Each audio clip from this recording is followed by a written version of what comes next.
Dowamadyň seydi Türkmenistanyň ustad Halifa çapdywary Gurbanyguly Berdimuhammedow. Dowamadyň çapdywary Kerimguly Berdimuhammedow. Ýaş çapdywar. Atlaşygy hassa ýitip görnüşde alyp barýarlar. Ene de pellaganadan birinji bolup dowam etýär. Berekellah Kerim, berekellah. Salam, ýeňişiň gutly bolsun. Ilkimler öýüň tanış etseň.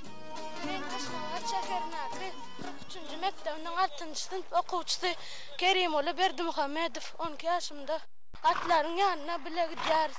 Şonda atam atlary seýsleýän wagty maňa hem hat çapmaga inçe talimlerini öwretdi. Muhammedow münasip boldy.